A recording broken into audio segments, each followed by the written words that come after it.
Hello जी, आशा करती हूँ कि आप सभी बहुत अच्छे होंगे भई। सबसे पहले आप सभी को गुड मॉर्निंग। जैसा कि आप सभी को पता है कि हरियाणा पब्लिक सर्विस कमीशन की तरफ से काफ़ी सारी पीजीटी की वैकेंसी निकाली गई हैं। इकोनॉमिक्स का रिज़ल्ट अभी पेंडिंग है भई, सिर्फ़ मार्क्स डिटेल मार्क्स डाली गई थी। तो काफ़ी सारे कैंडिडेट के मैसेज आ रहे हैं कि मैम बोल रहे हैं कि रिज़ल्ट रिवाइज़ होगा, ये होगा, वो होगा। देखो भई, अभी कुछ नहीं होने वाला है, कोई रिज़ल्ट रिवाइज़ नहीं होगा, आपका फाइनल रिज़ल्ट आएगा। हो सकता है आपका नेक्स्ट वीक में आप लोगों का रिज़ल्ट आ जाए, इसलिए नेगेटिव होने की ज़रूरत नहीं है। आपको पता है, हर स्टेप पर आपको नेगेटिविटी मिलती है, क्यों मिलती है?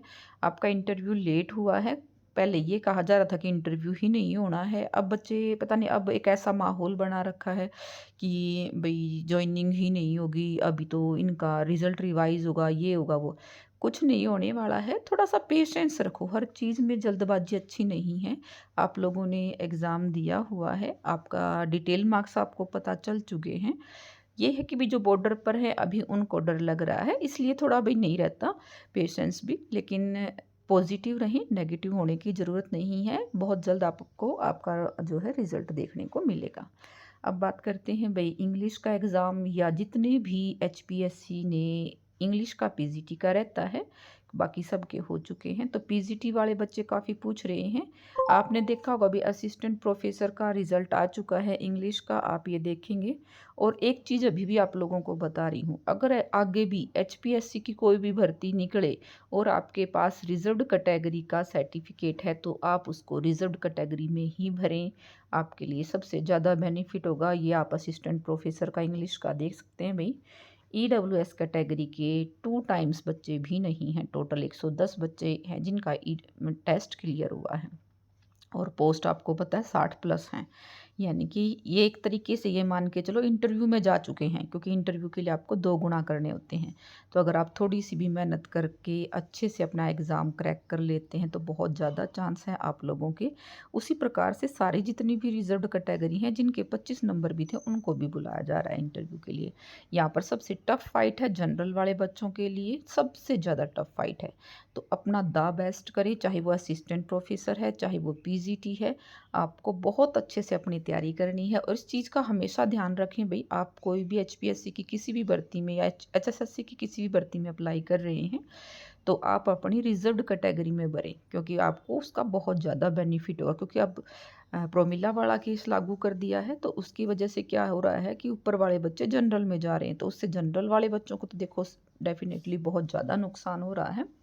तो भई अपनी तैयारी करो, जनरल वालों को और ज़्यादा मेहनत करनी है, अपना द बेस्ट दो, ज़्यादा से ज़्यादा रिटन प्रैक्टिस करो। जितना आप रिटन प्रैक्टिस करेंगे चीज़ें उतनी ही ज़्यादा आपके लिए द बेस्ट होंगी। अब बात करते हैं भई कि एग्ज़ाम होंगे कब? जो इंग्लिश का एग्ज़ाम है, जो असिस्टेंट प्रोफ़ेसर के एग्ज़ाम अभी पोस्टपोन हुए हैं। देखो जिनकी डेट दी हुई है, उनके एग्ज़ाम गिवन डेट पर ही होने के पूरे-पूरे चांस हैं। ठीक है? और जिनका मतलब प्री हो चुका है, मेंस का रिज़ल्ट आ चुका है, जैसे अभी ज्योग्राफ़ी का आया है, इंग्लिश का आया है, तो इनके पूरे चांस है कि टाइम पर ही होंगे भई। लेकिन हाँ, जिनका प्री ही नहीं हुआ है, तो भई आप मेंस आपका कैसे हो जाएगा, ये तो आपको भी पता है। तो प्री आपका जो है जुलाई के मिड जुलाई के बाद आप लोगों को आपके एग्ज़ाम की डेट्स मिल सकती हैं। तो अपनी तैयारी बना के रखें, क्योंकि कभी भी कमीशन आपके एग्ज़ाम की डेट शेड्यूल जारी कर सकता है। उसके लिए आपको फ़ोकस होकर, बस आपको पता है भई जब एडवर्टाइज़मेंट निकली हुई है, आपको पता है आपको पेपर देना है, तो उन चीज़ों पर फ़ोकस रखें, दूसरी चीज़ों की बजाय। और मेरी तरफ से आप सभी को ऑल द बेस्ट, लगातार मेहनत करते रहें भई, क्योंकि जो मेहनत करता है उसकी कभी हार नहीं होती है। और कुछ बच्चे ऐसे भी हैं भई जो ये बात कह रहे थे कि मैम क्या होगा, पीजीटी की वैकेंसी कही जा रही हैं, अभी नहीं आएँगी। थोड़ा बहुत टाइम लग सकता है, लेकिन फ़ोकस करें भई, जिसने अभी पीजीटी दिया है वो पीजीटी आपका एनवीएस, केवीएस हर जगह वैकेंसी निकल रही है, वहाँ पर ट्राई करें। और अगर उस किसी का उससे पहले सीईटी है तो आप सीईटी की भी तैयारी करें भई साथ के साथ। ठीक है?